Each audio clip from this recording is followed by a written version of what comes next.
Demikian juga kalau bicara soal kelahiran secara rohani, lahir kembali atau lahir baru, maka kita semua memang pasif. Kalimatnya juga tadi dikatakan kamu harus dilahirkan kembali. Kalau dilahirkan itu artinya ada yang melahirkan, ya. Dan pihak kita sebagai yang dilahirkan, kita pasif. Karena itulah kita tidak dapat berbuat apa-apa supaya kita dilahirkan kembali. Shalom, selamat datang di RCC, Revival Community Channel. RCC adalah komunitas untuk kita belajar kebenaran firman Tuhan. Di bawah pembinaan Bapak Pendeta Esra Soru, mari kita tumbuh bersama di dalam pengajaran yang benar. Apabila saudara diberkati, jangan ragu untuk subscribe dan share, aktifkan lonceng notifikasinya. Tuhan Yesus memberkati. Ya, selamat siang, sahabat Ngobras dimanapun Anda berada. Dari tadi memantau di live chat, selalu sahabat paling setia nih Pak Isra nih, ada Pak David Siagian dari New Zealand, Pak Freddy Gunawan, akhirnya ketemu saya di WA juga dari Brisbane, Shalom, Pak Indra dari LA, Amerika, Pak Lionel Lucky Setiawan, kita pernah ketemu kayaknya, ini dari Medan yang ini ya, Pak Sony Susono dari Tangsel, Pinta Ginting, Shalom, ada Chandra juga sudah standby selalu.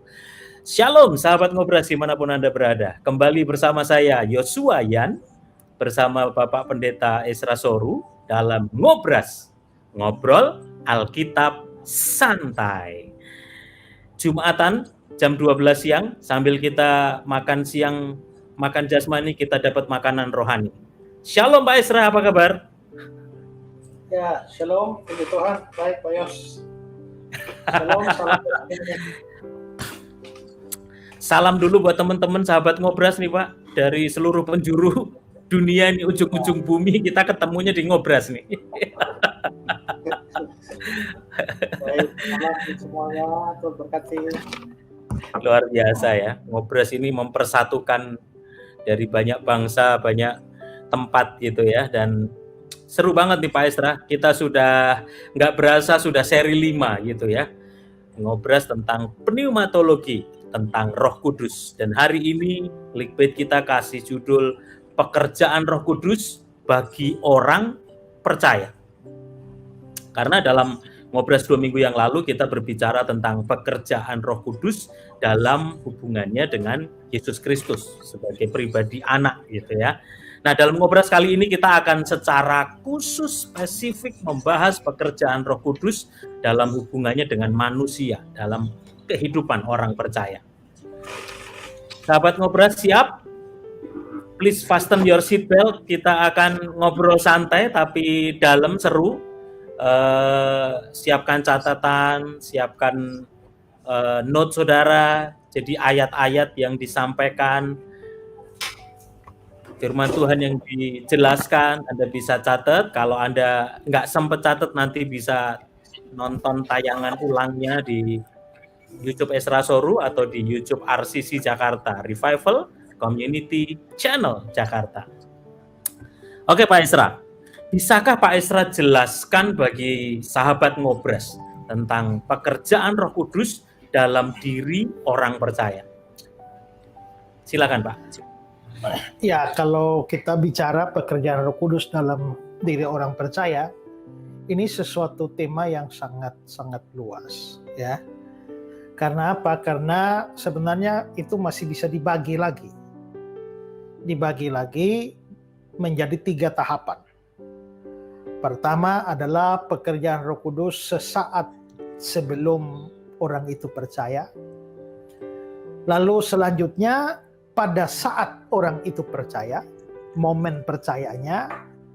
Lalu pekerjaan Roh Kudus kan tidak berhenti di situ, tapi Roh Kudus masih bekerja dalam diri orang itu dalam perjalanan kehidupan selanjutnya sampai dia mati. Jadi memang ada 3 tahapan. Ini karena itulah ini cukup luas kalau pertanyaannya soal pekerjaan Roh Kudus di dalam diri orang percaya. Gitu Pak Yos. Nah, ini menarik kalau gitu. Kalau gitu mari kita mulai dari pekerjaan Roh Kudus sesaat sebelum seseorang itu menjadi percaya. apa pekerjaan Roh Kudus dalam tahap ini, Pak? Khususnya bagi orang yang belum percaya, baru mau percaya. Ya, dalam tahap ini pekerjaan Roh Kudus itu adalah melahirkan kembali atau melahirbarukan orang yang akan percaya itu. Atau orang yang akan percaya itu ya dihidupkan.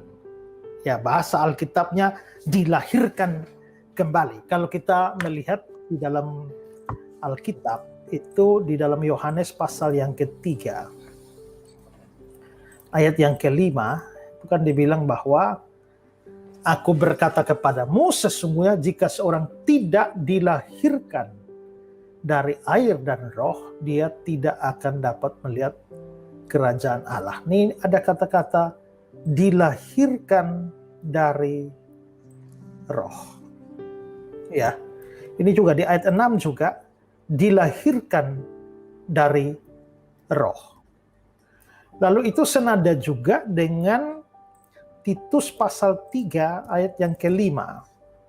Pada waktu itu dia telah menyelamatkan kita bukan karena perbuatan baik yang telah kita lakukan, tapi karena rahmatnya oleh permandian kelahiran kembali dan ini permandian kelahiran kembali yang dikerjakan oleh Roh Kudus. Ya. Karena itulah maka pekerjaan Roh Kudus dalam tahap ini yakni sesaat sebelum orang itu percaya adalah ya dia melahirbarukan orang yang akan percaya. Gitu, Pak. Gitu ya.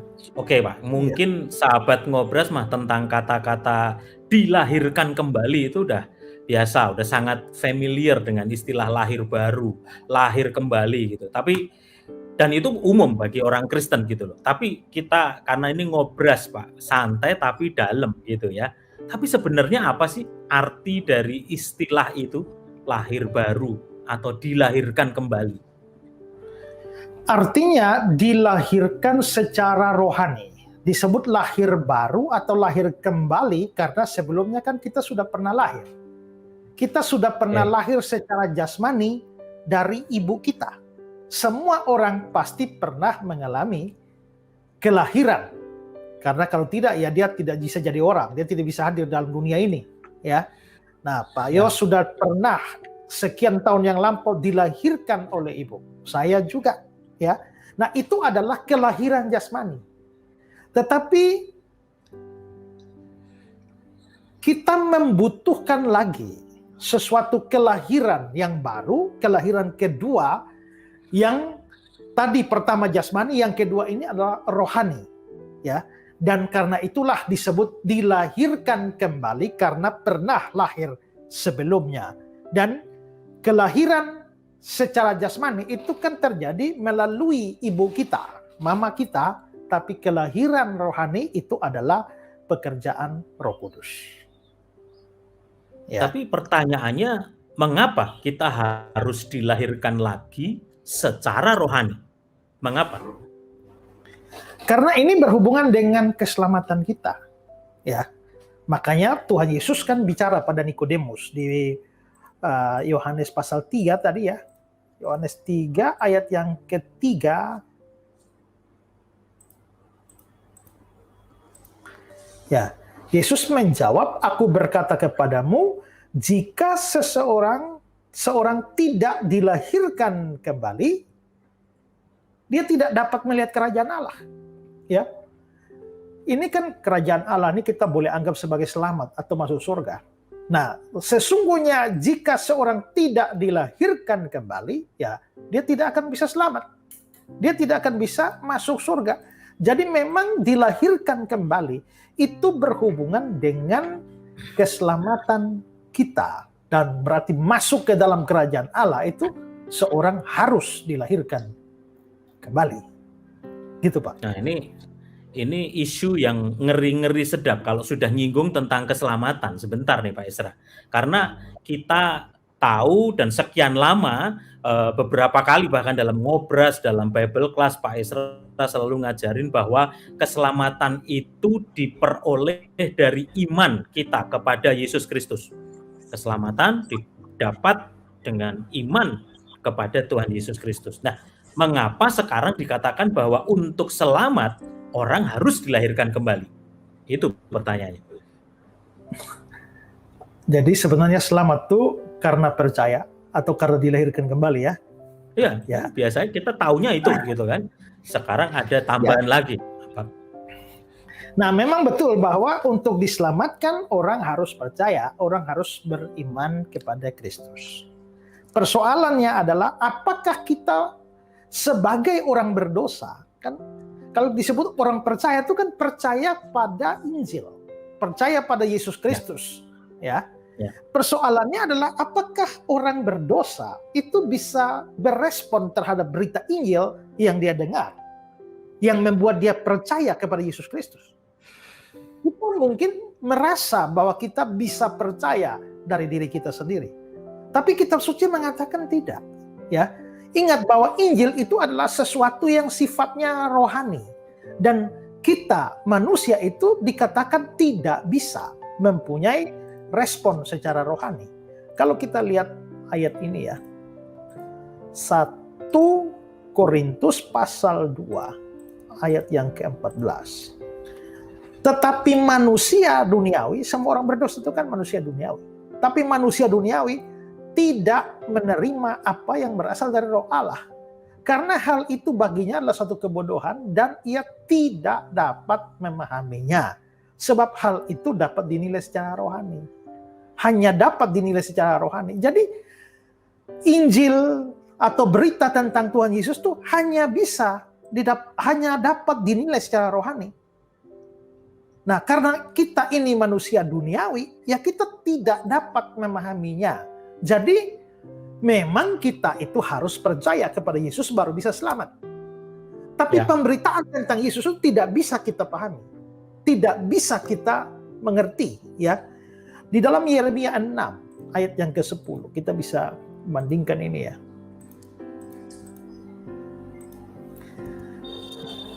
Kepada siapakah aku harus berbicara dan bersaksi supaya mereka mau memperhatikan? Sungguh, telinga mereka tidak bersunat. Mereka tidak dapat mendengar. Sungguh firman Tuhan menjadi cemoohan bagi mereka. Mereka tidak menyukai. Inilah manusia berdosa. Telinga tidak bersunat, tidak bisa mendengar. Ya, firman itu hanya menjadi cemoohan dan tidak menyukai firman.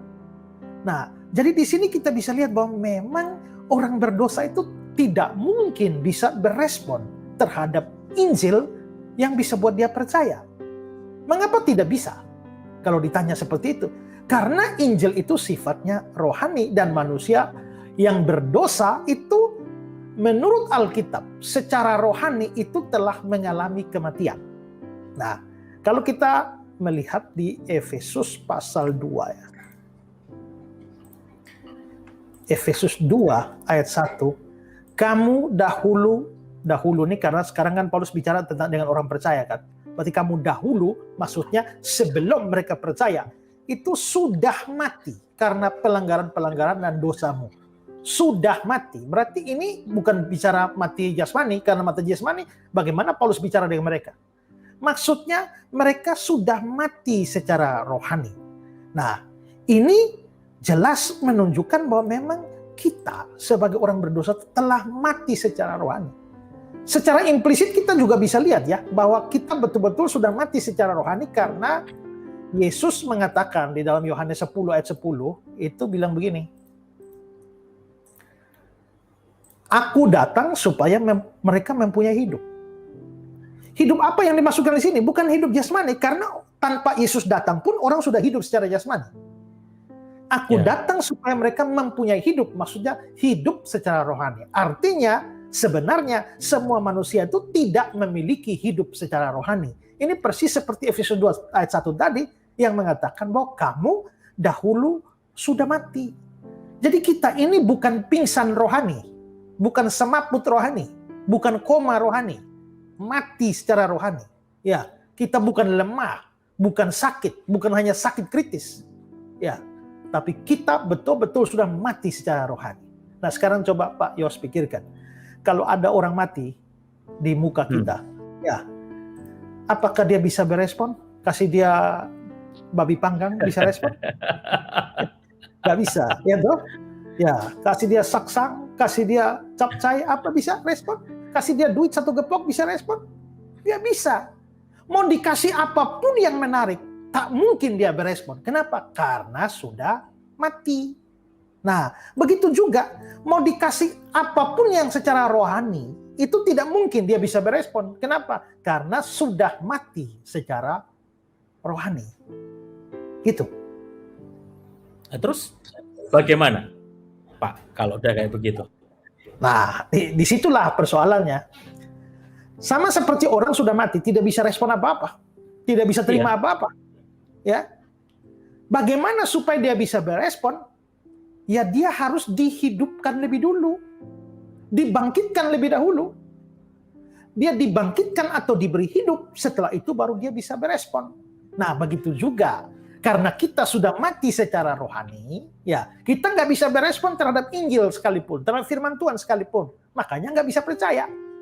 Tapi supaya kita bisa berespon, maka kita yang tadi mati rohani itu perlu dihidupkan dulu secara rohani. Ya, perlu dihidupkan secara rohani.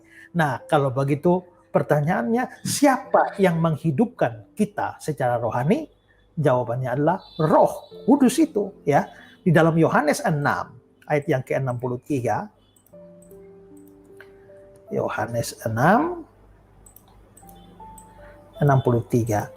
Rohlah yang memberi hidup. Roh yang memberi hidup. Lalu kalau kita lihat dalam Titus pasal 3 ayat yang ke-5, ya, pada waktu itu dia telah menyelamatkan kita dan seterusnya oleh pembaharuan yang dikerjakan oleh Roh Kudus. Ya, jadi dengan kata lain, kerjanya Roh Kudus atau pekerjaan Roh Kudus adalah menghidupkan manusia yang telah mati secara rohani itu supaya dia bisa hidup secara rohani, supaya nantinya bisa berespon. Nah, pekerjaan Roh Kudus yang menghidupkan mayat-mayat rohani itulah yang disebut sebagai kelahiran kembali atau lahir baru, lahir secara rohani. Ya. Nah, kalau seseorang telah dilahirkan kembali atau dihidupkan secara rohani, maka selanjutnya kan dia sudah bisa berespon terhadap berita Injil yang disampaikan kepada dia. Atau dengan kata lain, dia bisa percaya dan dengan kepercayaan itu dia diselamatkan. Itulah sebabnya Yesus berkata bahwa siapa yang tidak dilahirkan kembali, dia tidak mungkin melihat kerajaan Allah. Ya, dan karena itu ada orang yang mengatakan, kalau kita tidak dilahirkan 2 kali, ya, kalau kita dilahirkan 2 kali, maka kita hanya akan mati 1 kali. Ya.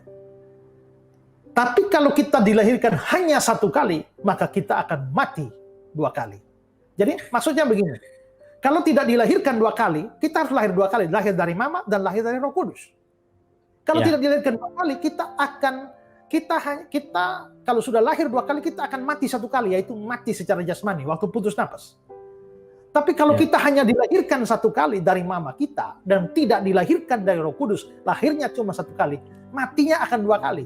Mati secara jasmani waktu putus napas dan mati ya secara rohani atau bahkan mati dalam kekekalan. Ya. Nah, maka kalau tidak dilahirkan 2 kali, kalau kita tidak dilahirkan 2 kali, kita akan mati 2 kali. Tapi kalau kita dilahirkan 2 kali, kita hanya akan mati 1 kali saja. Gitu. Ini kata-kata sangat bagus nih ya, mesti dicatat nih karena itu penting sekali buat kita supaya kita tidak kehilangan keselamatan kita karena tidak sempat dilahirkan kembali gitu ya. Matinya 2 kali. Itu sangat bagus dan penting Pak itu Pak. Noted itu.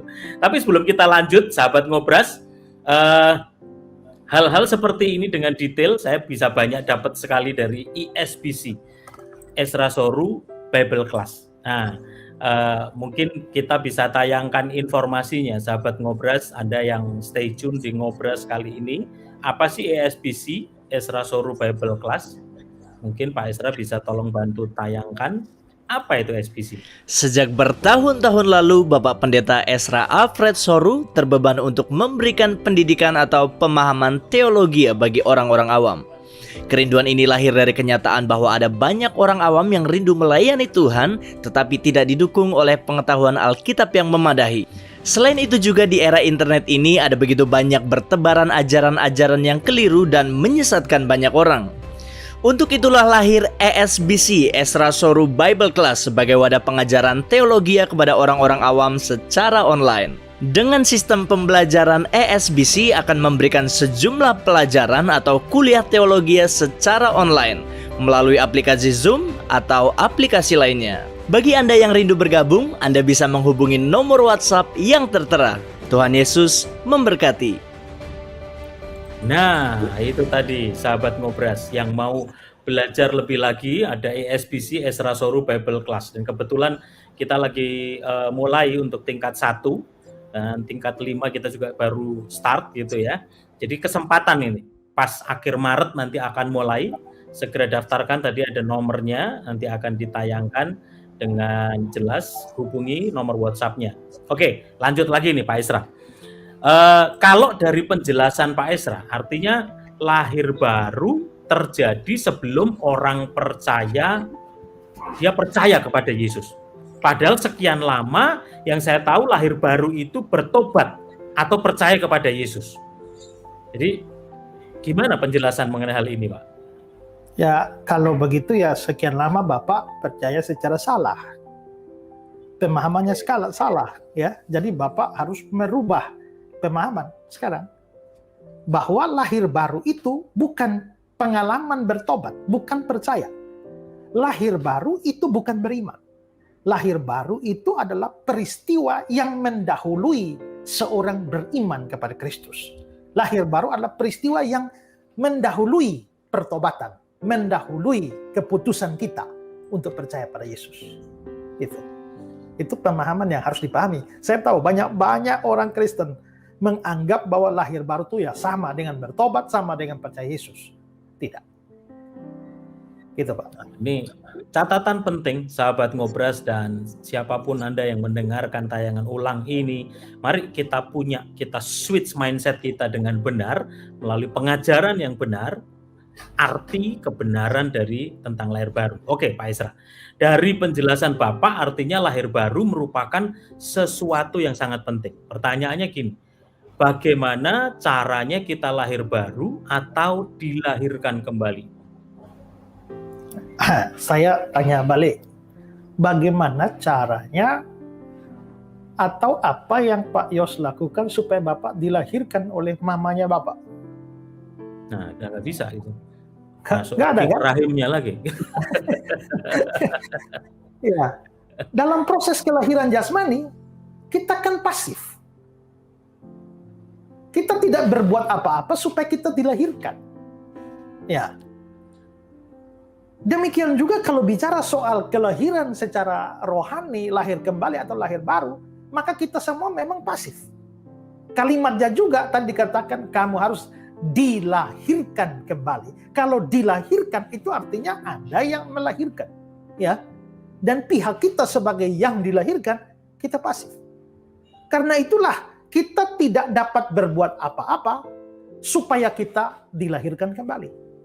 Semua itu adalah murni pekerjaan Roh Kudus yang bersifat monergistik. Monergistik itu artinya satu pihak yang bekerja. Kalau sinergistik itu dua pihak bekerja. Ini sama dengan keselamatan kita. Itu hanya kasih karunia Allah, hanya pihak Allah yang kerja, manusia tidak. Ya, manusia pasif. Begitulah lahir baru, lahir kembali. Itu monergistik, hanya Roh Kudus bekerja, kita tidak perlu berbuat apa-apa. Gitu, Pak. Oke, karena ini ngobrol Alkitab santai, pertanyaan penjelasan ini dasar Alkitabnya, Pak. Monggo.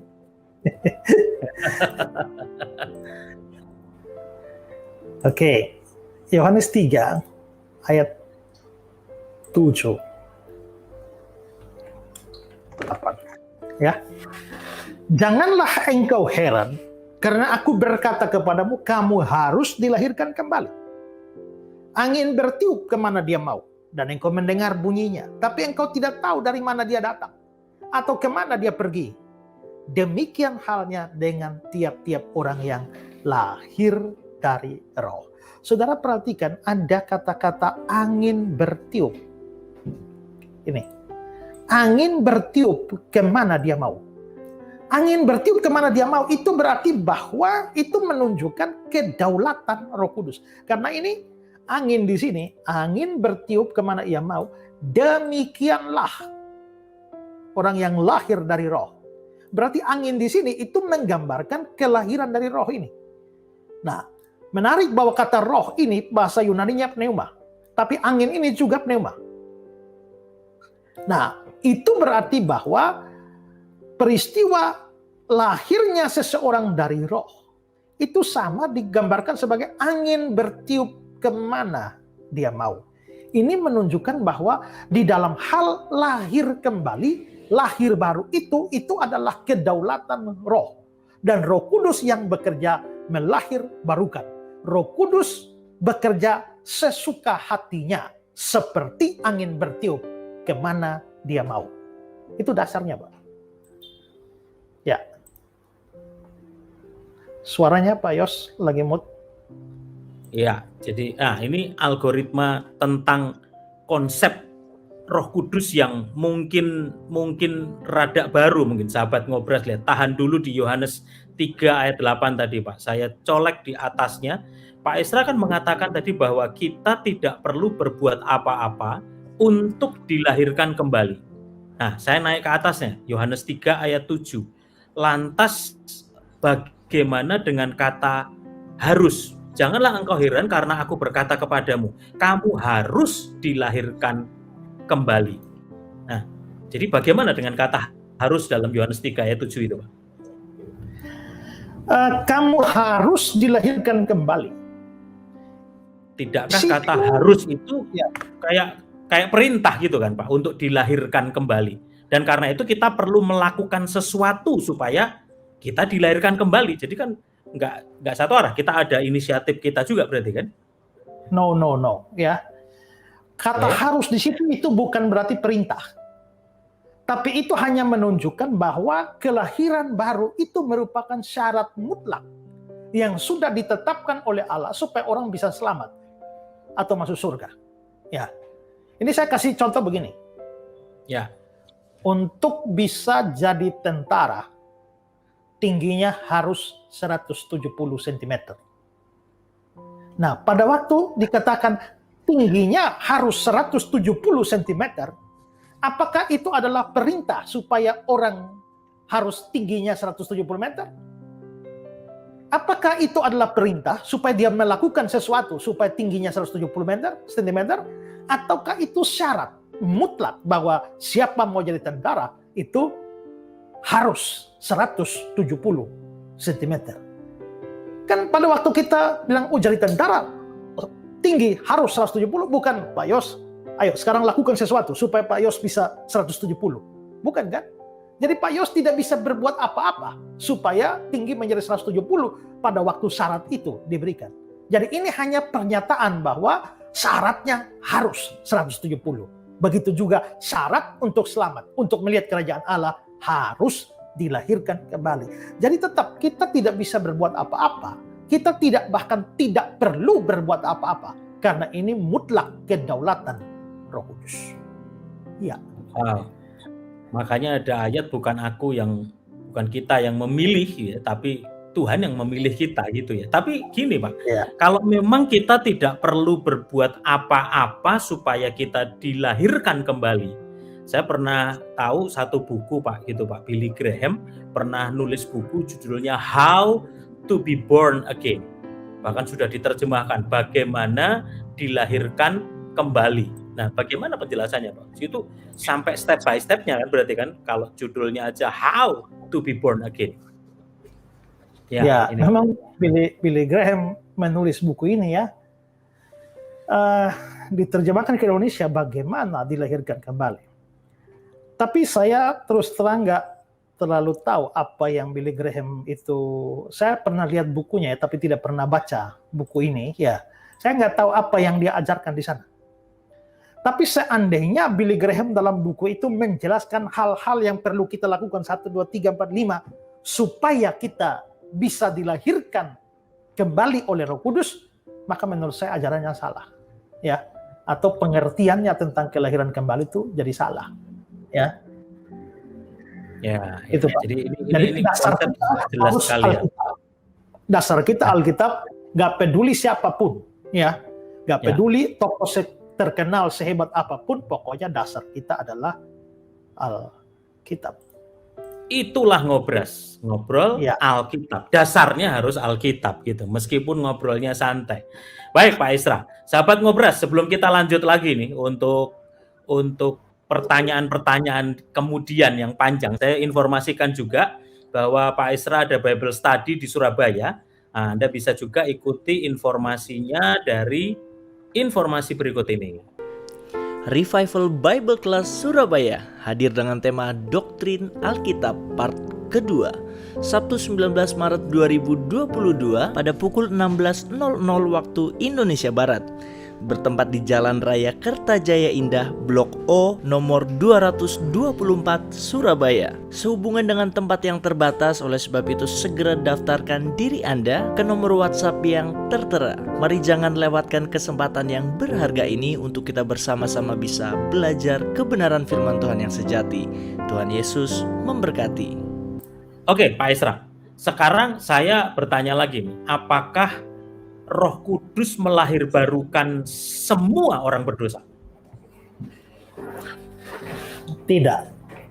Hanya orang-orang tertentu saja. Oke, kalau begitu, apa syaratnya sehingga Roh Kudus mau melahirbarukan orang-orang tertentu itu? Tidak ada syaratnya. Semua kembali kepada kasih karunia dan kedaulatan dari pihak Allah. Ya. Jadi ini ada hubungannya dengan doktrin pemilihan atau doktrin predestinasi, di mana memang Alkitab berbicara tentang adanya orang-orang pilihan yang telah dipilih atau ditentukan untuk keselamatan.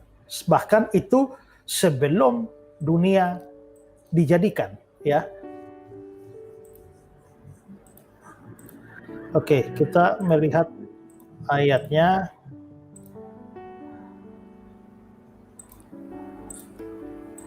Efesus pasal 1. Ya. Sebab di dalam Dia Allah telah memilih kita sebelum dunia dijadikan, supaya kita kudus dan tak bercacat di hadapannya. Dalam kasih Dia telah menentukan kita dari semula oleh Yesus Kristus untuk menjadi anak-anaknya sesuai kerelaan kehendaknya.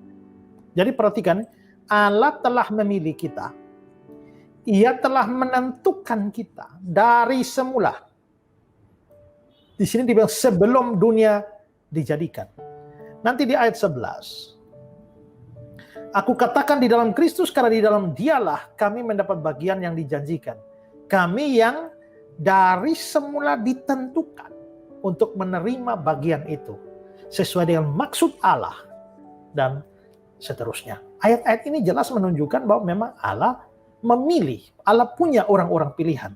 Di dalam 2 Tesalonika pasal 2 ayat 13. Akan tetapi kami harus selalu mengucap syukur kepada Allah karena kamu saudara-saudara yang dikasihi, sebab Allah dari mulanya telah memilih kamu untuk diselamatkan dalam Roh yang menguduskan kamu. Allah dari mulanya telah memilih kamu. Memang seringkali banyak keberatan datang terhadap doktrin semacam ini, tapi pokoknya kitab suci secara eksplisit mengatakan ada orang-orang pilihan. Nah, Roh Kudus itu tidak melahirbarukan semua manusia di muka bumi ini. Ya, Roh Kudus tadi saya bilang melahirbarukan orang-orang tertentu saja. Siapa orang-orang tertentu itu? Ya, orang-orang pilihan itu yang dilahirbarukan oleh Roh Kudus. Gitu Pak, jadi terbatas. Wah, ya kalau gitu nggak adil ya kesannya gitu ya Pak ya. Mengapa, pertanyaannya ngapain ya Tuhan Allah kita hanya memilih orang-orang tertentu saja untuk diselamatkan? Dan mengapa Roh Kudus hanya melahirbarukan orang-orang tertentu saja? Itu yang saya bilang tadi, itu masalah kasih karunia. Itu masalah kedaulatan. Nah, kalau kita sudah bicara soal kasih karunia dan kedaulatan, itu nggak ada urusannya dengan adil tidak adil. Ini kayak gini loh ya, Pak Yos tidak punya kewajiban untuk kasih uang untuk pengemis kan? Ya, tapi pada waktu Pak Yos jalan di pasar, Pak Yos lihat pengemis yang satu, jatuhlah belas kasihan, ingin memberikan dia, ya nih 100.000. Lihat pengemis kedua, Pak Yos kasih lagi 100.000. Nah, tapi lewat pengemis ketiga, Pak Yos nggak kasih. Bisakah pengemis ketiga itu melaporkan Pak Yos ke polisi dengan tuduhan tidak adil? Kalau nanti Pak Yos dilaporkan, ini tidak adil, masakan pengemis pertama kedua diberikan, saya kok tidak. Apa jawab Pak Yos? Loh, Sakarepku, suka-sukaku gitu ya. ya. Sangat masuk akal. Saya tidak punya kewajiban untuk kasih kalian, tapi kalau saya mau kasih, itu adalah kasih karunia. Nah, makanya di surat Roma itu Paulus bilang itu tidak tergantung pada kehendak manusia, ya, tapi pada kehendak Allah, sukanya Allah, ya. Nah, itulah kasih karunia. Karena itu tidak layak untuk kita mempersoalkan masalah adil tidak adil. Bahkan seharusnya kalau kita bicara keadilan Allah, maka seharusnya kita semua orang berdosa harus masuk neraka. Ya, jadi misalnya ya Pak Yosian, di sini ada lebih dari 100 orang yang sedang ikut nonton di sini, ikut kita acara ini ya. Katakanlah bahwa saya pihak Allah, ini manusia semua berdosa. Ada 115 orang. Nah, saudara semua 115 orang ini orang berdosa. Kalau saya adil, saya kasih masuk semua di neraka. Maka 115 orang yang masuk neraka ini akan mendapatkan keadilan saya, yaitu masuk neraka. Tapi saya lalu mau berikan kasih karunia kepada 30 orang. Maka 30 orang itu saya berikan anugerah kasih karunia untuk diselamatkan. Maka yang 30 orang dapat kasih karunia. Sisanya itu mendapatkan keadilan.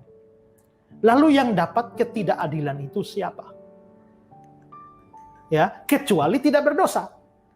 Tapi kalau semua berdosa masuk neraka, ya adil Allah. Tapi Allah harusnya dia adil terhadap semua orang, tapi dia berkasih karunia kepada sebagian orang dengan memilih sebagian orang itu demi keselamatan. Nah, itu tidak ada tidak adilnya. Nah, untuk orang-orang pilihan itulah Roh Kudus melahirbarukan mereka. Ya, tapi ya sudahlah, kita nggak usah terlalu perpanjang ke sini Pak Yos. Nanti bikin ngobras saja secara khusus bicara tentang masalah pemilihan ini. Ya, setelah bicara tentang Roh Kudus. Iya, catat tanggal mainnya sahabat ngobras. Ini pasti seru sekali soalnya ini tentang limited dan unlimited ini. Oke Pak Isra. Kalau kita tidak mungkin diselamatkan jika kita tidak dilahirbarukan oleh Roh Kudus, saya kembali ke situ ya, dan tidak ada hal yang dapat kita lakukan supaya kita dilahirbarukan oleh Roh Kudus. Artinya, apakah keselamatan kita tidak ditentukan oleh diri kita sendiri, tetapi oleh Roh Kudus? Gitu ya, kan, Pak? Jelas sekali. Itulah sebabnya kitab suci mengatakan bahwa keselamatan itu bukan hasil usaha kita, ya, tapi itu adalah kasih karunia Allah, ya. Di dalam Efesus pasal yang kedua, ayat 8-9. Sebab karena kasih karunia itu kamu tidak layak tapi dikasih, itu namanya kasih karunia. Sebab karena kasih karunia kamu diselamatkan oleh iman. Itu bukan hasil usahamu, ya. Ingat, kalau kita harus berbuat apa-apa supaya dilahirkan kembali, berarti itu usaha kita dong. Tapi ini bukan hasil usaha kita, tapi ini pemberian Allah. Seolah-olah kata ini masih kurang jelas, Paulus tambahkan, itu bukan hasil pekerjaanmu. Jadi kita nggak perlu bekerja apa-apa supaya diselamatkan, supaya dilahirkan kembali, supaya dimasukkan surga. Itu kasih karunia. Jangan ada orang memegahkan diri. Kenapa? Semua karena kasih karunia. Ya, jadi betul bahwa keselamatan kita bukan bergantung pada kita, tapi bergantung pada Allah. Demikian juga di dalam urusan kelahiran kembali. Itu ada seorang ahli teologi perjanjian baru namanya Donald Guthrie. Dia bilang seluruh keberadaan rohani orang percaya itu bergantung kepada pekerjaan Roh Kudus. Sehingga itu merupakan suatu cara keberadaan yang sama sekali baru. Itu Pak Yos. Wow, oke Pak. Ini mulai hot nih. Jadi pada waktu kita dilahir barukan oleh Roh Kudus, pada titik itu sebetulnya apa yang terjadi, Pak? Karena ini yang banyak simpang siur dan pemahaman yang salah nih, sahabat Ngobras dimanapun Anda berada. Maksud saya gini, apakah pada waktu proses kelahiran kembali itu apa sih yang saya rasakan, Pak? Apa sih yang saya alami? Apa mungkin saat itu saya harus rebah atau saya tiba-tiba berbahasa roh atau bagaimana? Ini nggak ada urusan sama rebah atau bahasa roh atau guling dalam roh atau apapun. Ya, dan adalah kekacauan kalau orang mengaitkan masalah kelahiran kembali ini dengan rebah, bahasa roh, tertawa dalam roh, guling dalam roh, dan lain-lain sebagainya. Ya. Nah, ini penting, dasarnya ini. Ya, jadi apa yang dirasakan saat itu? Ya, saya juga tidak tahu. Bahkan mungkin kita tidak merasakan apa-apa. Kenapa bisa begitu? Ya karena ini boleh dianggap pekerjaan misterius dari Roh Kudus. Kita kembali ke ayat tadi, Pak ya. Yang tadi kita baca di Yohanes itu ya. Yohanes pasal 3. Jadi kalau benar-benar dari Roh Kudus itu jangan kita dramatisasi gitu ya, Pak ya. Ya. Angin bertiup kemana dia mau. Dan engkau mendengar bunyinya. Tapi engkau tidak tahu dari mana dia datang. Atau kemana dia pergi. Demikianlah halnya tiap-tiap orang yang lahir dari roh. Jadi ini orang yang lahir dari roh. Atau dilahirkan dari roh. Itu digambarkan seperti gerakannya angin ini. Ya. Gerakannya angin. Nah di sini ada kata-kata engkau tidak tahu dari mana ia datang atau kemana engkau pergi. Kamu nggak tahu angin dari mana datang kemana pergi. Demikianlah tiap-tiap orang yang lahir dari Roh Allah. Artinya ini misteri. Ini pekerjaan rahasia dari Allah, Roh Kudus. Sehingga manusia tidak tahu semua prosesnya bagaimana kelahiran baru itu terjadi. Kalau kita bandingkan dengan perjanjian lama, ada Pengkhotbah 11 ayat yang ke-5. Sebagaimana engkau tidak mengetahui jalan angin, nah, tadi kan sama yang dikatakan kamu tidak tahu kemana dia pergi. Sebagaimana engkau tidak mengetahui jalan angin dan tulang-tulang dalam rahim, nah ini kan kelahiran. Jadi tetap angin dikaitkan dengan proses kelahiran. Sebagaimana engkau tidak mengetahui jalan angin dan tulang-tulang dalam rahim seorang perempuan yang mengandung, demikianlah juga engkau tidak mengetahui pekerjaan Allah yang melakukan segala sesuatu. Ya, jadi dengan kata lain, kelahiran kembali itu sebuah pekerjaan atau suatu proses yang misterius. Kita tidak tahu bagaimana caranya, tapi tahu-tahu kita sudah dilahirkan kembali. Ya, sebentar Pak Esra, saya tahan dulu. Kita balik lagi ke Yohanes 3 ayat 8 tadi, Pak. Bukankah di ayat tadi itu juga dikatakan bahwa engkau mendengar bunyinya. Angin bertiup kemana ia mau dan engkau mendengar bunyinya. Tetapi engkau tidak tahu dari mana ia datang atau kemana ia pergi. Demikianlah halnya dengan tiap-tiap orang yang lahir dari roh. Artinya gini, kelahiran kembali itu bisa diketahui dong. Kan mendengar bunyinya.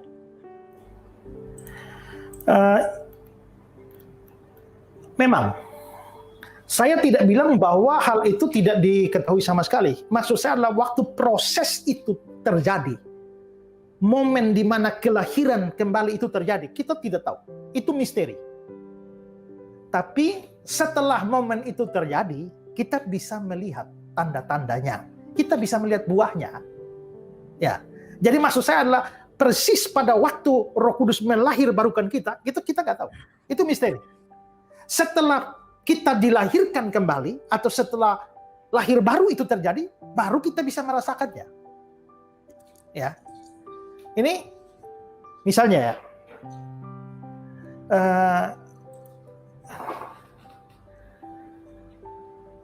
ada seorang yang lahir dari orang tua Kristen. Karena itu dia sudah dibaptis pada waktu kecil. Dia beragama Kristen. Tapi ternyata dalam perjalanan hidupnya dia sama sekali tidak memiliki minat pada hal-hal rohani sama sekali. Berdoa ya tidak tahu, baca Alkitab ya baru 1 ayat mengantuk, tidur, nonton bola 3 jam bisa, baca Alkitab 5 ayat tertidur. Ya. Ada KKR tidak tertarik, ada pelajaran Alkitab juga tidak tertarik. Pokoknya dengan kata lain, tidak ada minat rohani sama sekali dalam diri orang itu. Ini dia mati secara rohani. Tahu-tahu kita melihat kok kayaknya ada perubahan.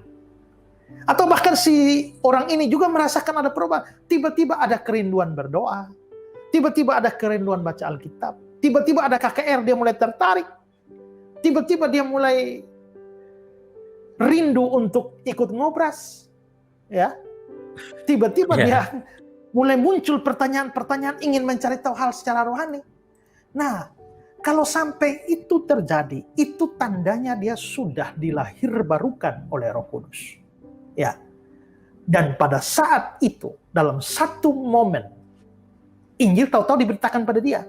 Sehingga akhirnya dia menerima Yesus sebagai juru selamat dan Tuhan. Jadi memang kita bisa lihat pada waktu itu terjadi, prosesnya kita tidak mengerti, itu misterius. Tapi nanti akibat dari kelahiran baru itu, buahnya kita bisa lihat dengan mulai munculnya. Itu sama kayak ilustrasi saya tadi.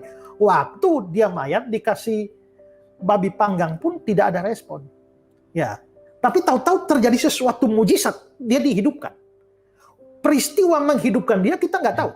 Tapi yang kita lihat cuma tanda-tanda. Setelah itu dikasih babi panggang, hidungnya mulai goyang-goyang. Ini kayaknya mulai ada respon ini. Makanya mulai gerak-gerak. Nah, itu kita hanya lihat tandanya. Ya. Hidup, berarti sudah hidup. Gitu Pak. Wah, itu semakin menarik nih Pak. Ini gambaran yang jelas dan masuk akal tentang kasih, namanya jadi kasih gitu ya. Kasih karunia. Jadi supaya sahabat Ngobras noted sekali tentang itu. Ini sangat menarik sekali. Tapi saya juga mau reminder lagi, sahabat Ngobras, dimanapun Anda berada, nanti pas libur Lebaran nih, jadi pas liburan, mumpung masih ada slot seat nih sekarang, di tanggal 1 sampai dengan 12 Mei, saya dan Pak Isra akan melakukan perjalanan rohani, Ngobras on the spot, It's My Dream Mas, gitu. Kita juga akan dari Israel, kita nanti menuju ke 7 jemaat di Kitab Wahyu dan berakhir di Kapadokia. It's my dream Mas Esra. Ini saksikan klipnya. Bawa dia ke Kapadokia. It's my dream, not her. My dream, Mas.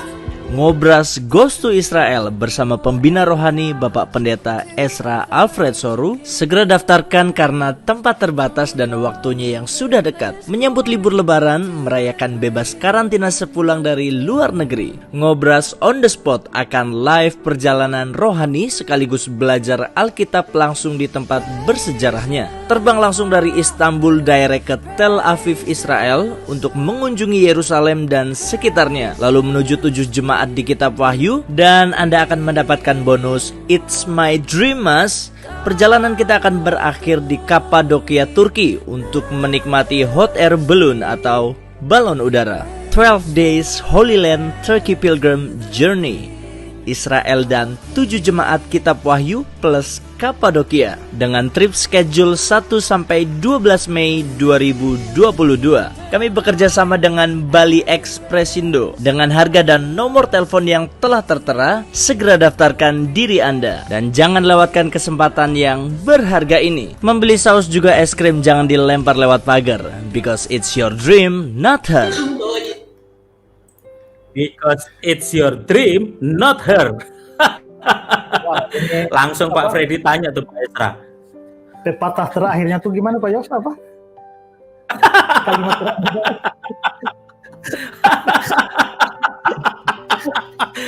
Jangan dikasih tahu, biar tonton ulang di YouTube Esra Soru atau di RCC Jakarta gitu. Because it's my my dream, not her gitu ya. Pak Freddy langsung colek Pak Esra, ada baptisan di Sungai Yordan juga nggak Pak? Gitu.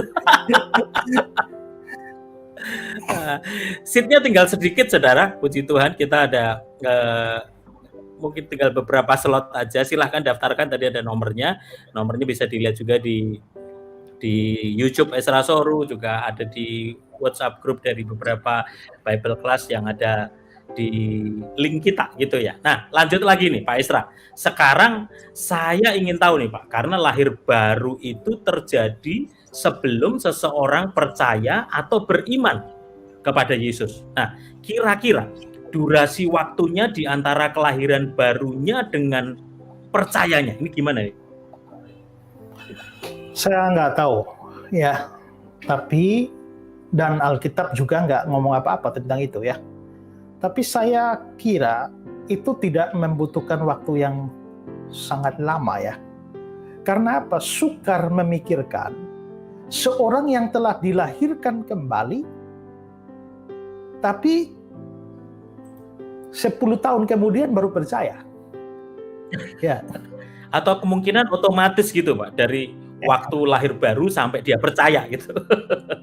Bagaimanapun juga ada selang waktu, ya, ada selang waktu. Walaupun mungkin kita tidak bisa, kan tadi ya, saya kasih contoh tadi misalnya dia mulai muncul kerinduan rohani. Kerinduan rohani itu menunjukkan dia sudah lahir baru, tapi dia mungkin belum mendapatkan Injil yang membuat dia percaya. Betul-betul terima Yesus sebagai juru selamat dan Tuhan belum.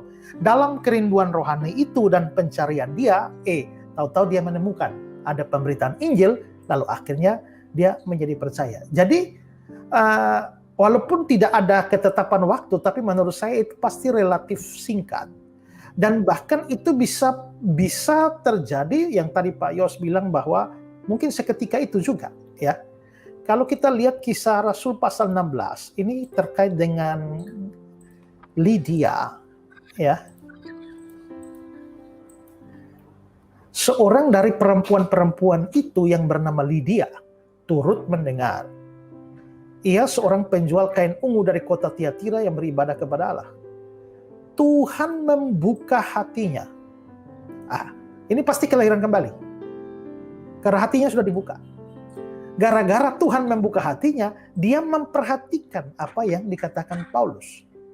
Akibatnya, dia menjadi percaya, sehingga dia dibaptis bersama-sama dengan orang-orang seisi rumahnya. Jadi begitu Tuhan membuka hatinya, pada waktu itu juga dia memperhatikan Injil yang diberitakan Paulus. Maka itu terjadi mepet, ya, dekat. Jadi bisa jadi ya, ada waktu yang mepet begitu langsung terjadi, tapi juga bisa ada selang waktu, tapi bagaimanapun juga menurut apa yang saya katakan tadi, relatif singkat, tidak bisa terlampau lama. Gitu Pak. Nah, oke lah Pak. Oke kalau gitu. Katakanlah seperti yang saya bilang tadi nggak otomatis gitu ya, tapi ada tenggang waktu yang singkat antara pengalaman dilahirbarukan dengan pengalaman percayanya. Oke, saya kasih contoh misalnya si Agus deh gitu. Agus dilahirkan kembali oleh Roh Kudus hari ini. Dan sebelum dia percaya kepada Yesus, Agus meninggal. Katakanlah dia meninggal 2 hari setelah dia dilahirbarukan oleh Roh Kudus. Nah, apakah dia selamat atau enggak, Pak? Kalau dia selamat, bagaimana mungkin dia selamat? Orang dia belum beriman percaya kepada Yesus. Kalau dia tidak selamat, loh, bukankah dia sudah dilahirkan kembali? Gimana itu, Pak?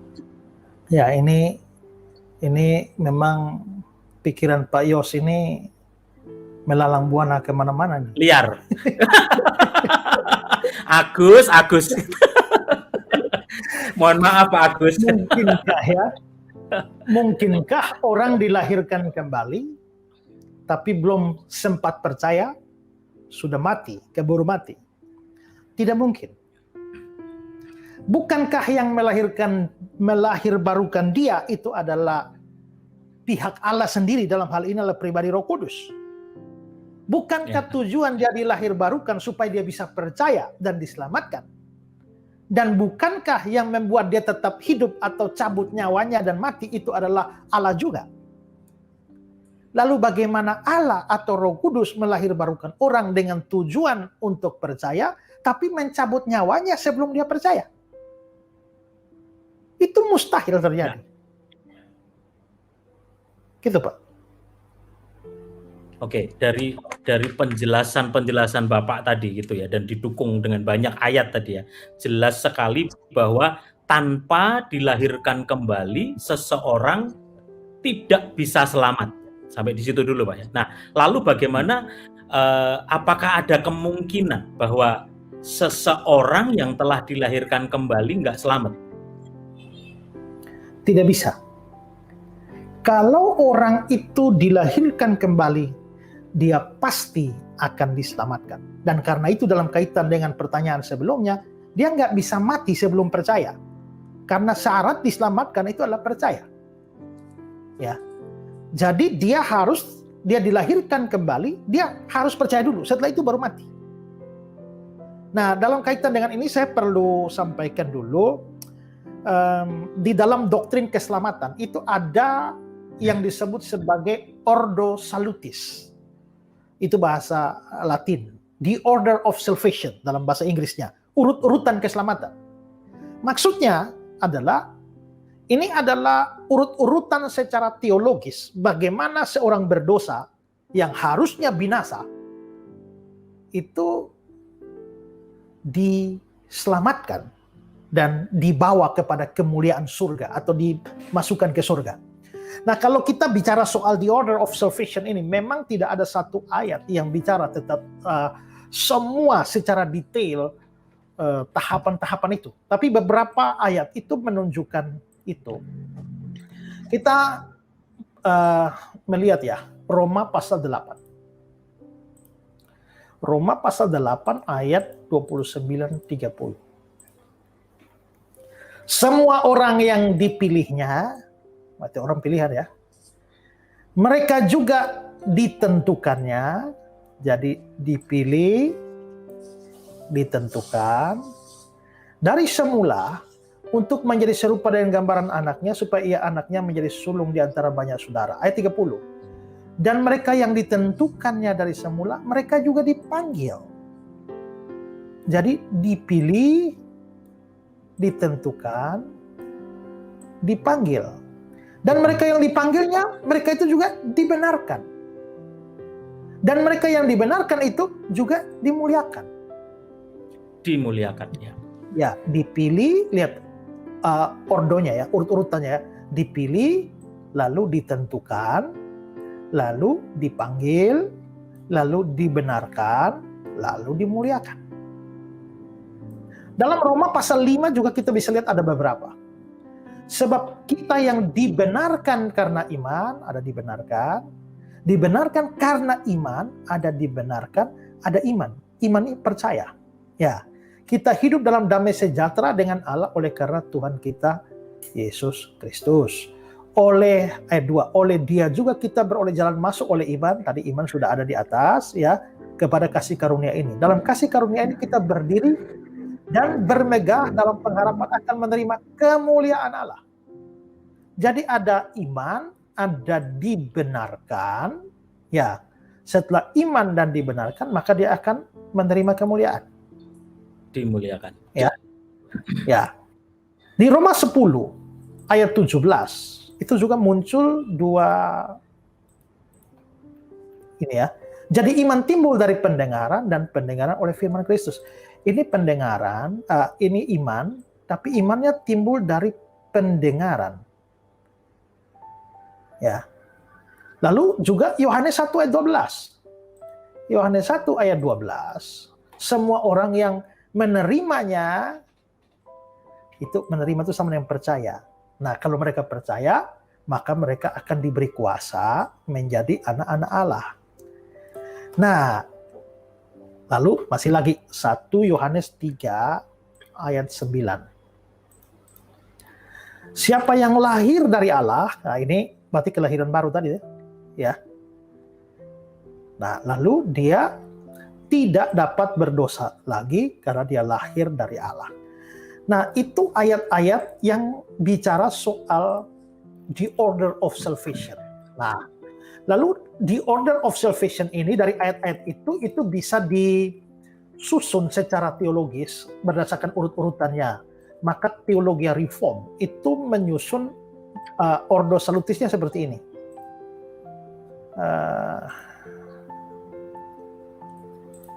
Ini Pak. Jadi nomor 1 itu mulai dari pemilihan, predestinasi. Setelah itu regenerasi, lahir baru. Ketiga, calling, panggilan. 4, conversion, pertobatannya atau imannya. Lalu pembenaran, lalu adoption, lalu sanctification, lalu perseverance, lalu glorification. Glorification. Ya. Ini semua disebut sebagai ordo salutis, the order of salvation. Nah, karena ini adalah urut-urutannya, maka ini semua disebut satu paket kasih karunia Allah. Maka ketika seseorang mengalami salah satu, dia harus mengalami semua. Dia nggak bisa mengalami salah satunya saja lalu yang lain tidak. Jadi gini, kalau Pak Yos adalah orang pilihan, maka Roh Kudus pasti akan melahirbarukan Pak Yos. Tidak mungkin tidak. Kalau Pak Yos sudah dilahirkan kembali, pasti ada panggilan, ada pemberitaan Injil yang diberitakan. Pak Yos bagaimanapun juga tinggal di lubang gua manapun, pasti akan ketemu Injil. Entah ada orang yang berkunjung ke gua itu kah, ya, atau Pak Yos keluar dari gua itu kah, ya, pasti akan ketemu berita Injil. Setelah itu, maka orang yang dilahirbarukan dan telah menerima berita Injil itu pasti akan percaya. Pertobatan, iman di sini muncul. Setelah dia beriman, maka dia akan dibenarkan. Waktu dia dibenarkan, setelah itu dia akan diangkat jadi anak Allah. Setelah itu ada pengudusan, sanctification, maka orangnya mulai berubah. Dari hari ke hari makin menjadi lebih baik. Dulunya jahat, setelah dia percaya mulai ada perubahan hidup, ya. Makanya ini yang Yakobus bilang, kalau kamu imannya benar, harus melahirkan perbuatan. Tapi kalau perbuatanmu nggak ada, imanmu omong kosong. Iman tanpa perbuatan mati, ya. Nah, maka harus ada sanctification, pengudusan. Kalau orangnya sudah mengalami pengudusan, orangnya akan mengalami, dia akan pasti bertekun. Pasti bertekun ini karena Tuhan akan, ya, Tuhan yang membuat dia menjadi kuat dan bertekun sampai akhir. Karena dia bertekun sampai akhir itulah, maka dia pasti akan mengalami glorification, pemuliaan. Nah, pemuliaan itu di surga. Jadi kita bisa lihat ordernya ini. Kalau ngalami yang satu ini, dia pasti akan sampai sini. Jadi nggak bisa tahu-tahu lahir baru, mati di sini. Maka nggak bisa jadi ini, nggak bisa. Jadi itu namanya the order of salvation. Maka harus mengalami semuanya. Gitu Pak Yos. Wah, itu urut-urutannya jelas sekali, dan kalau sudah membahas tentang hal ini memang seru sampai di live chat kembali mengungkit atau mengangkat hal-hal tentang perbuatan baik, bagaimana dengan perbuatan baik. Sekali lagi sahabat Ngobras, kita sudah sering bahas itu, tidak menyelamatkan, tapi lihat tadi urutannya gitu. Karena perbuatan baik itu sesuatu yang pasti ketika kita menerima, kita percaya Tuhan, kita lahir baru, percaya, dan itu bonus sudah. Kita pasti akan hidup kita menjadi lebih baik. Terima kasih Pak Esra, penjelasannya luar biasa sekali. Tapi satu pertanyaan saya dari penjelasan Bapak tadi gini Pak, apa dasar Alkitabnya yang menyatakan bahwa kalau seseorang yang mengalami salah satu ordo, ini kalau anak-anak milenial supaya nggak bingung ya, atau bahasanya algoritma lah, urutannya tadi satu ordo, dia harus mengalami semuanya gitu. Apa ini Pak? Ya tadi ayat itu, Roma 8 tadi itu ya. Ayat 29-30 tadi ya? Oke. Semua orang yang dipilihnya dari semula, mereka juga. Mereka ini siapa? Yang ini. Semua yang dipilih ini. Semua yang dipilih pasti semua ditentukan. Semua yang ditentukan ini pasti mereka semua dipanggil. Mereka semua dipanggil, mereka semua dibenarkan. Mereka semua yang dibenarkan, ya mereka semua dimuliakan di surga. Jadi itu adalah dasarnya. Jadi tidak mungkin mengalami satu paket, tidak mengalami yang lain. Ya, kalau tadi ya saya tunjukkan kembali tadi itu ordonya ya. Kalau sampai terjadi, ya orang ngalami, dia ngalami di sini, tiba-tiba sampai di sini, habis dia, hanya stop di sini. Dia nggak sampai surga. Ini kan satu paket kasih karunia Allah. Kalau Paket sampai dia kasih off karunia. di sini, ya, dia off di sini sampai tidak sampai masuk surga, berarti paketnya gagal. Ya, paket gagal, paket yang Allah berikan. Allah dengan kata lain, Allah gagal membuat paketnya lengkap diterima, dan itu tidak mungkin terjadi. Ya, kalau Tuhan Allah itu sudah mulai dari sini, dari awal, dia pasti akan sampai sini. Ini,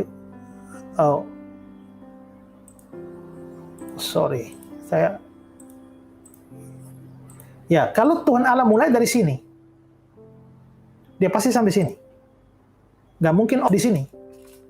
Ya, hilang di sini, nggak bisa. Seringkali orang bicara soal keselamatan bisa hilang karena mereka pikir, oh nanti di sini, hilang di sini, lost di sini, sampai akhirnya nggak jadi masuk surga. Loh, tadi ayat yang tadi bilang semua yang dipilih mereka semua ditentukan, semua dipanggil, semua akan dibenarkan, semua akan dimuliakan. Nah, jadi dengan kata lain gini, ini paket. Itu berarti kalau Allah berikan yang ini, dia harus meneruskan sampai di sini. Yes. Kalau ngomong begini nanti Pak Yos akan tanya, mana dasar Alkitabnya? Ya. Sebelum ditanya langsung keluarin aja, Pak. Filipi 1 ayat 6. Nah, ini kita lihat ya, mulai ayat 5. Paulus bilang, aku mengucap syukur kepada Allahku karena persekutuanmu dalam berita Injil. Maksudnya persekutuannya jemaat Filipi dengan berita Injil. Apa artinya ini? Artinya kalau mereka bersekutu dengan berita Injil, berarti mereka percaya pada berita Injil. Nah, akan hal ini, percayanya mereka itu loh, aku yakin sepenuhnya bahwa dia yang memulai pekerjaan baik di antara kamu, dia yang memulai, dia akan meneruskannya sampai pada akhirnya. Sampai kapan? Pada hari Kristus Yesus. Sampai kiamat ini. Dia yang memulai, dia akan meneruskannya. Ya. Jadi, dia yang mulai dari sini, dia pasti akan meneruskan sampai sini. Sampai terakhir. Kalau sampai dia memulai di sini, tiba-tiba lost di sini, hilang di sini, maka ayat tadi salah. Dia yang memulainya tidak bisa menyelesaikannya sampai akhir. Nggak bisa. Haleluya. Jadi nggak mungkin lah ya, kau yang mulai, kau yang mengakhiri, gitu enggak lah ya. Pokoknya pasti tuntas kalau yang datang dari Tuhan gitu ya. Terima kasih untuk penjelasannya Pak Esra. Sangat meneguhkan kita akan keselamatan kita, karena ini penting, dasar-dasar keselamatan yang harus kita pahami, sahabat Ngobras. Masih ada lagi yang saya pikirkan, tapi sebelum kita lanjut pertanyaannya, gini, saya juga terbatas Pak Esra, apalagi waktu jelasin, kita lihat pertanyaan-pertanyaan di live chat itu, waduh banyak sekali. Mohon maaf, bukan berarti kita nggak mau jawab, tapi nanti kita jadi keluar dari topik yang kita bahas. Nah, saudara, ada pertanyaan-pertanyaan saudara bisa send juga nanti via nomor WhatsApp, karena ada acara Pak Esra namanya Esra Soru Menjawab. Berikut ini video klipnya. Shalom, sehubungan dengan banyaknya pertanyaan yang belum bisa terjawab saat live Ngobras, maka Esra Soru Menjawab hadir. Jikalau Anda mempunyai pertanyaan seputar iman Kristen, kitab suci Kristen atau kehidupan Kristen, dan segala pertanyaan yang berhubungan dengan kekristenan, silahkan kirimkan pertanyaan Anda via WhatsApp ke nomor yang tertera. Dan nantikan jawabannya dalam acara Esra Soru Menjawab setiap hari Selasa jam 17.00 waktu Indonesia Barat, 18.00 waktu Indonesia Tengah, dan 19.00 waktu Indonesia Timur. Melalui live streaming YouTube dan Facebook Bapak Pendeta Esra Alfred Soru. Kami berharap di dalam segmen ini banyak pertanyaan Anda bisa terjawab dan iman percaya kita kepada Tuhan semakin bertumbuh. Tuhan Yesus memberkati. Haleluya. Jadi Bukan berarti kita nyuekin pertanyaan Bapak Ibu Saudara, sekarang sudah ada salurannya, ada nomor WA-nya tadi, catat, send ke sana. Jadi nanti akan dibahas juga di Esra Soru Menjawab. Lanjut lagi Pak Esra. Apakah mungkin seseorang yang mau dilahirkan kembali oleh Roh Kudus menolak akan hal itu? Dengan kata lain, dia menolak untuk dilahirkan kembali oleh Roh Kudus. Mungkinkah? Ya, kalau dia menolak artinya nggak sampai paket-paket tadi itu kan nggak terus toh. Berarti habis dong, baru mau dilahirkan kembali nggak jadi. Nah dari penjelasan saya tadi jelas tidak mungkin, karena ini adalah paketnya Allah, programnya Allah, dan Allah tidak mungkin gagal di dalam urusan programnya ini. Ya, kalau kita bilang, wah kalau Allah mau Roh Kudus mau melahirkan dia, tapi dia menolak, itu artinya dan akhirnya batal dilahirkan kembali, berarti kehendak Roh Kudus itu kalah dengan kehendak manusia. Nah, di dalam Yesaya, kitab Yesaya pasal 14 ayat 27. Tuhan semesta alam telah merancang, siapakah yang dapat mengagalkannya?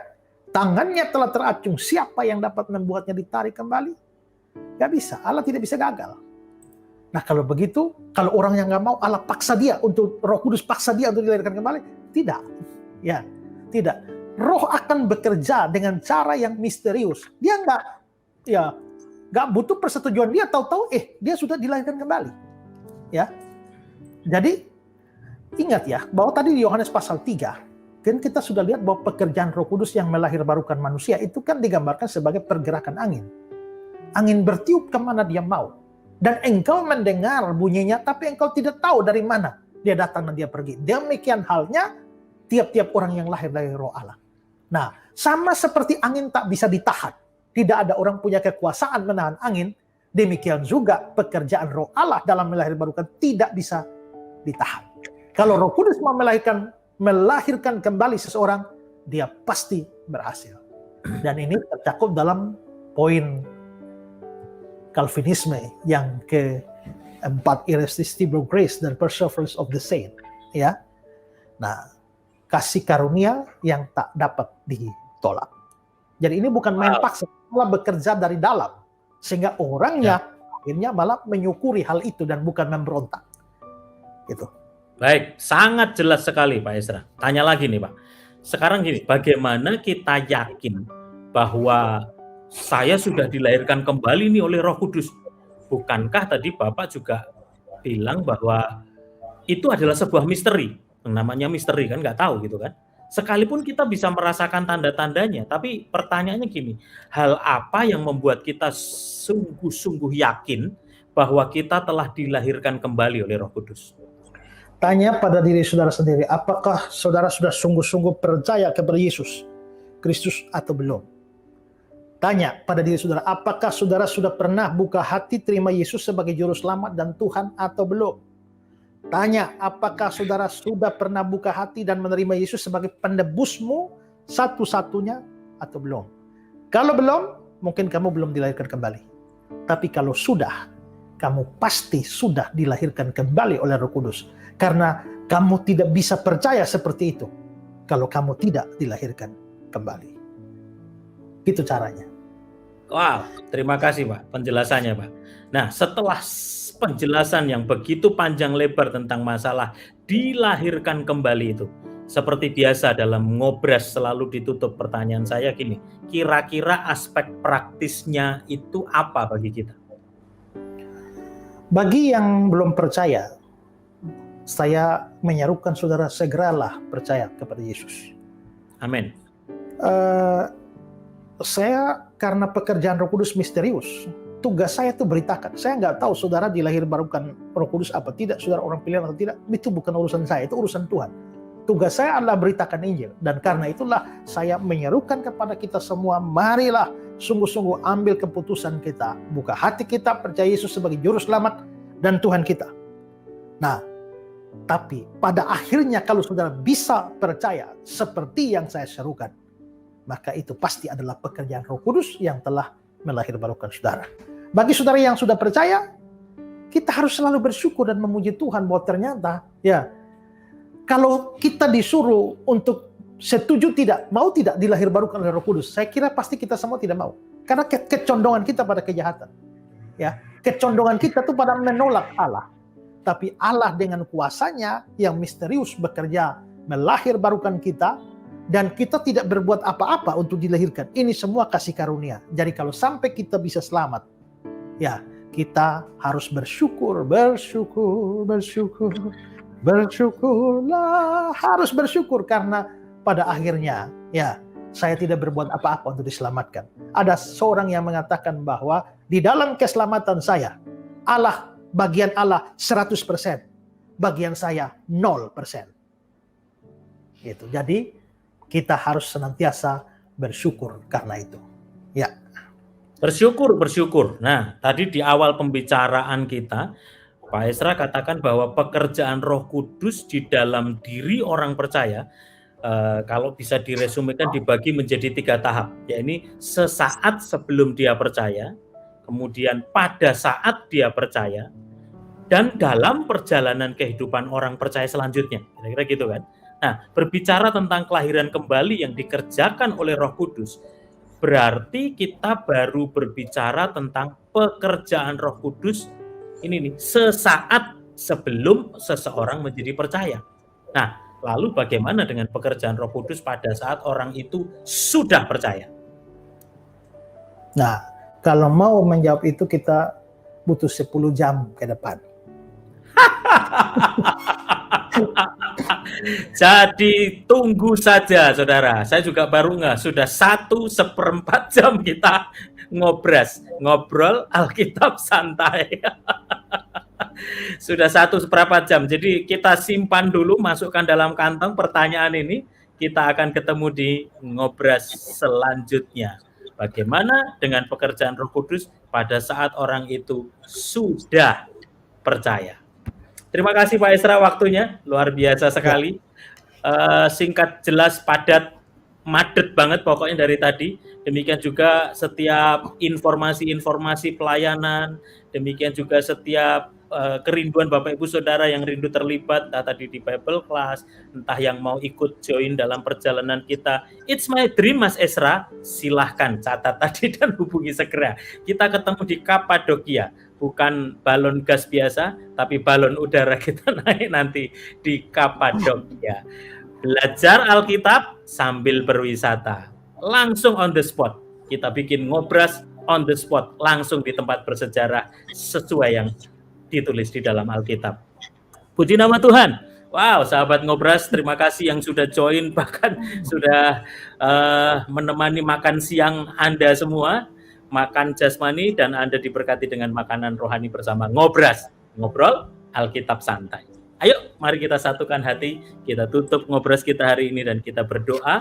Nanti Pak Esra akan menaikkan doa berkat buat setiap kita. Terima kasih Tuhan Yesus, kami sungguh diberkati. Sekalipun kami ngobrol santai, tetapi dasar Alkitab, pengajaran kebenaran firman, disingkapkan, dibukakan, sehingga kami boleh diperbaharui akal budi kami, ditambahkan dengan hikmat Tuhan, sehingga kami tidak terjebak kepada pengajaran-pengajaran yang salah, yang menyesatkan, yang hanya mengandalkan berdasarkan perasaan, pengalaman pribadi, tetapi sungguh kami mau kembalikan semuanya kembali kepada Alkitab, back to the Bible. Kami bersyukur buat hamba-Mu Pak Esra yang sudah menjadi saluran berkat buat setiap kami. Berkati, pakai lebih lagi dalam setiap keluarganya, pelayanannya, apapun yang dia kerjakan.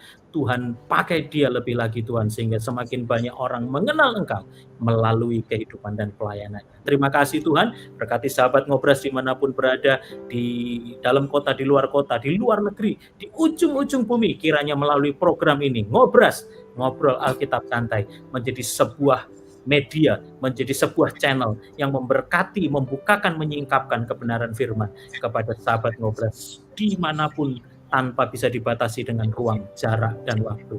Terima kasih Tuhan, kami diberkati siang ini, dan kami mengangkat kedua tangan kami, dan Pak Esra akan menaikkan doa berkat buat setiap kita.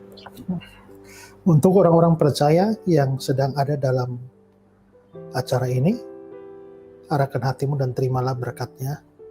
Kiranya anugerah dari Tuhan Yesus Kristus, pengasihan dari Allah Bapa, dalam persekutuan dengan Roh Kudus menyertai saudara sekalian dari sekarang ini sampai selama-lamanya. Amin.